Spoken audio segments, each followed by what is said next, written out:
सभी छोटे बड़े श्रोताओं को सुनीता भटनागर का प्यार भरा नमस्कार। ऑडियो स्टोरीज के हमारे चैनल कहानी जगत में आप सभी का स्वागत है। हिंदी कहानियों की श्रृंखला में आइए आज सुनते हैं मुंशी प्रेमचंद जी द्वारा रचित कहानी मनोवृत्ति। एक सुंदर युवती प्रातःकाल गांधी पार्क में बिल्लौर के बेंच पर गहरी नींद में सोई पाई जाए, यह चौंका देने वाली बात है। सुंदरियां पार्कों में हवा खाने आती हैं, हंसती हैं, दौड़ती हैं, फूल पौधों से खेलती हैं, किसी का इधर ध्यान नहीं जाता। लेकिन कोई युवती रविश के किनारे वाले बेंच पर बेखबर सोए, वह बिल्कुल गैर मामूली बात है, अपनी ओर बलपूर्वक आकर्षित करने वाली। रविश पर कितने आदमी चहलकदमी कर रहे हैं, बूढ़े भी जवान भी, सभी एक क्षण के लिए वहीं ठिठक जाते, एक नज़र वह दृश्य देखते हैं और तब चले जाते। युवक वृंद रहस्य भाव से मुस्कुराते हुए, वृद्धजन चिंता भाव से सिर हिलाते हुए और युवतियां लज्जा में आंखें नीची किए हुए।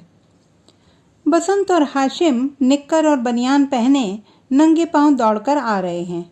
बड़े दिन की छुट्टियों में ओलंपियन रेस होने वाले हैं, दोनों उसी की तैयारी कर रहे हैं।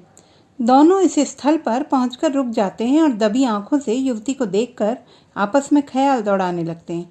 बसंत ने कहा, इसे और कहीं सोने की जगह न मिली? हाशिम ने जवाब दिया, कोई वैश्या है, लेकिन वैश्याएं भी तो इस तरह बेशर्मी नहीं करती। वैश्या अगर बेशर्म ना हो तो वह वैश्या नहीं। बहुत सी ऐसी बातें हैं जिनमें कुलवधू और वैश्या दोनों एक सा व्यवहार करती हैं।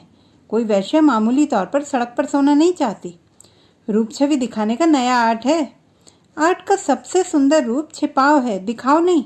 वैश्या इस रहस्य को खूब समझती हैं। उसका छिपाव केवल आकर्षण बढ़ाने के लिए है, हो सकता है, मगर केवल यहाँ सो जाना यह प्रमाणित नहीं करता कि यह वैश्या है। इसकी मांग में सिंदूर है।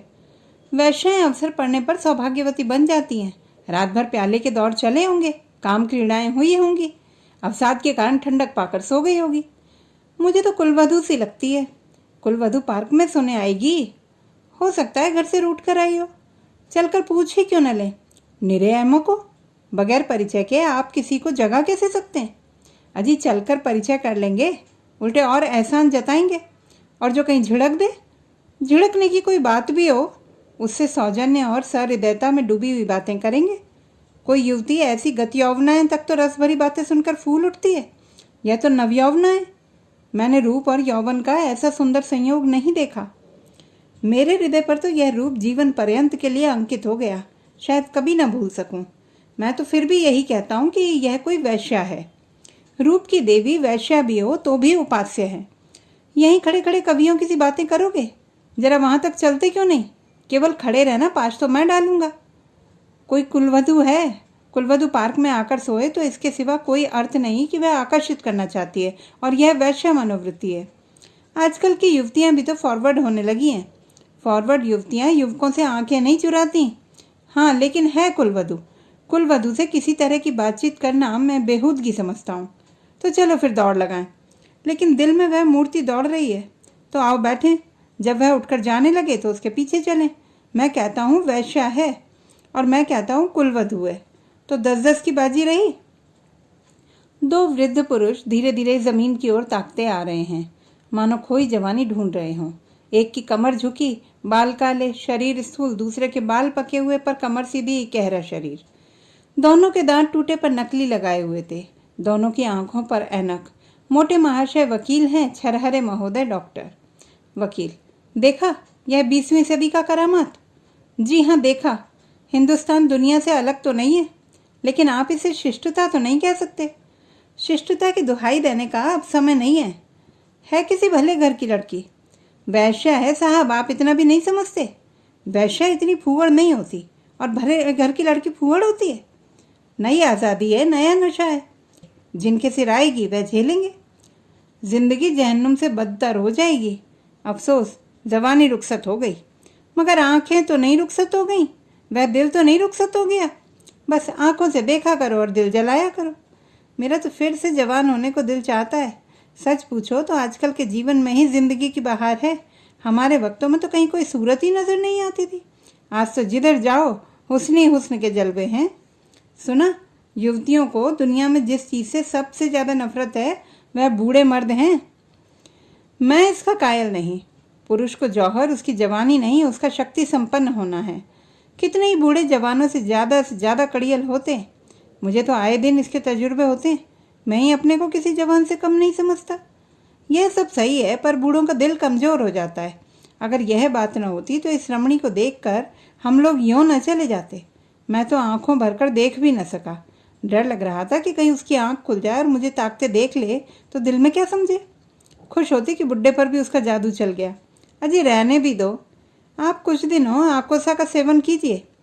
चंद्रोदय खाकर देख चुका, सब लूटने की बातें हैं। मंकी ग्लैंड लगवा लीजिए ना। आप इस युवती से मेरी बात पक्की करा दें, मैं तैयार हूँ। हाँ, ये मेरा जिम्मा, मगर भाई हमारा हिस्सा भी रहेगा। अर्थात यह कि कभी कभी मैं भी आपके घर आकर अपनी आंखें ठंडी कर लिया करूँगा। अगर आप इस इरादे से आए तो मैं आपका दुश्मन हो जाऊँगा। ओहो, आप तो मंकी ग्लैंड का नाम सुनते ही जवान हो गए। मैं तो समझता हूँ यह भी डॉक्टरों ने लूटने का एक लटका निकाला है। सच? अरे साहब, इस रमणी के स्पर्श में जवानी है। आप हैं किस फेर में? उसके एक एक अंग में, एक एक मुस्कान में, एक एक विलास में जवानी भरी हुई है। न 100 मंकी ग्लैंड, न एक रमणी का बाहुपाश। अच्छा, कदम बढ़ाइए, मुवक्किल आकर बैठे होंगे।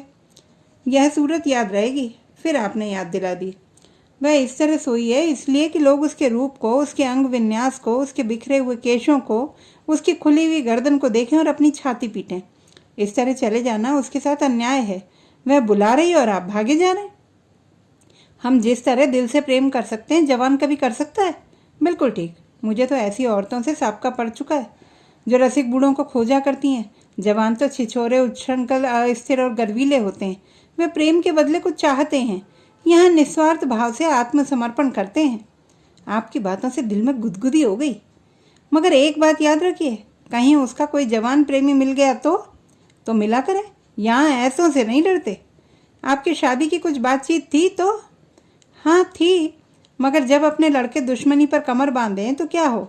मेरा लड़का यशवंत तो बंदूक दिखाने लगा। यह जमाने की खूबी है। अक्टूबर की धूप तेज हो चली थी। दोनों मित्र निकल गए। 2 देवियां, एक वृद्धा, दूसरी नवयौवना, पार्क के फाटक पर मोटर से उतरी और पार्क में हवा खाने आई। उनकी निगाह भी उस नींद की मारी युवती पर पड़ी। वृद्धा ने कहा, बड़ी बेशर्म है। नवयौवना ने तिरस्कार भाव से उसकी ओर देखकर कहा, ठाठ तो भले घर की देवियों के से हैं, बस ठाठ ही देख लो। इसी से मर्द कहते हैं स्त्रियों को आज़ादी ना मिलनी चाहिए। मुझे तो वैश्या मालूम होती है। वैश्या ही सही, पर उसे इतनी बेशर्मी करके स्त्री समाज को लज्जित करने का क्या अधिकार है? कैसे मज़े से सो रही है, मानो अपने घर में है। बेहयाई है। मैं पर्दा नहीं चाहती, पुरुषों की गुलामी नहीं चाहती, लेकिन औरतों में जो गौरवशीलता और सलज्जता है उसे नहीं छोड़ती। मैं किसी युवती को सड़क पर सिगरेट पीते देखती हूँ तो मेरे बदन में आग लग जाती है। उसी तरह आधी बाँह का जम्फर भी मुझे नहीं सुहाता। क्या अपने धर्म की लाज छोड़ देने से ही साबित होगा कि हम बहुत फॉरवर्ड हैं? पुरुष अपनी छाती या पीठ खोले तो नहीं घूमते। इसी बात पर बाई जी, जब मैं आपको आड़े हाथों लेती हूँ तो आप बिगड़ने लगती हैं। पुरुष स्वाधीन है। वह दिल में समझता है कि मैं स्वाधीन हूँ। वह स्वाधीनता का संग नहीं भरता। स्त्री अपने दिल में समझती रहती है कि वह स्वाधीन नहीं है, इसलिए वह अपनी स्वाधीनता का ढोंग करती है। जो बलवान हैं वे अकड़ते नहीं, जो दुर्बल हैं वही अकड़ा करते हैं। क्या आप उन्हें आंसू पोंछने के लिए इतना अधिकार भी नहीं देना चाहती? मैं तो कहती हूँ स्त्री अपने को छिपा कर पुरुष को जितना नचा सकती है, अपने को खोलकर नहीं नचा सकती। स्त्री ही पुरुष के आकर्षण की फिक्र क्यों करे? पुरुष क्यों स्त्री से पर्दा नहीं करता? अब मुंह न खुलवाओ मीनू। इस छोकरी को जगा कर कह दो जाकर घर में सोए। इतने आदमी आ जा रहे हैं और यह निर्लज्जा टांग फैलाई पड़ी है। आय हाय, यहाँ नींद कैसे आ गई? रात कितनी गर्मी थी बाई जी, ठंडक पाकर बेचारी की आंख लग गई है। रात भर यहीं रही है, कुछ कुछ बत्ती है। मीनू युवती के पास जाकर उसका हाथ पकड़कर हिलाती है। यहाँ क्यों सो रही हो देवी जी? इतना दिन चढ़ाया, उठकर घर जाओ। युवती आंखें खोल देती हैं। ओहो, इतना दिन चढ़ाया? क्या मैं सो गई थी? मेरे सिर में चक्कर आ जाया करता है। मैंने समझा शायद हवा से कुछ लाभ हो। यहाँ आई पर ऐसा चक्कर आया कि मैं इस बेंच पर बैठ गई। फिर मुझे होश ना रहा। अब भी मैं खड़ी नहीं हो सकती। मालूम होता है गिर पड़ूंगी। बहुत दवा की पर कोई फ़ायदा नहीं होता। आप डॉक्टर श्यामनाथ को तो जानती होंगी, वह मेरे ससुर हैं। युवती ने आश्चर्य से कहा, अच्छा, यह तो अभी इधर से ही गए हैं? सच? लेकिन मुझे कैसे पहचान सकते हैं? अभी मेरा गौना नहीं हुआ है। तो क्या आप उसके लड़के बसंतलाल की धर्मपत्नी हैं? युवती ने शर्म से सिर झुकाकर स्वीकार किया। मीनू ने हंसकर कहा, बसंत लाल तो अभी इधर से ही गए हैं, मेरा उनसे यूनिवर्सिटी का परिचय है। अच्छा, लेकिन उन्होंने मुझे कहाँ देखा है? तो मैं दौड़कर डॉक्टर को खबर दे दूँ? जी नहीं, किसी को ना बुलाइए, बसंत लाल भी वहीं खड़ा है, उसे बुला दूँ? तो चलो, अपने मोटर पर तुम्हें तुम्हारे घर पहुँचा दूँ। आपकी बड़ी कृपा होगी। किस मोहल्ले में? बेगमगंज, मिस्टर जयराम के घर। मैं आज ही मिस्टर बसंत लाल से कहूँगी। मैं क्या जानती थी कि वह इस पार्क में आते हैं, मगर कोई आदमी साथ ले लिया होता। किस लिए? कोई ज़रूरत ना थी। तो दोस्तों, ये थी हमारी आज की कहानी। आपको कैसी लगी कमेंट बॉक्स में लिखना ना भूलें। चैनल को सब्सक्राइब करें, लाइक करें और मित्रों के साथ शेयर करें।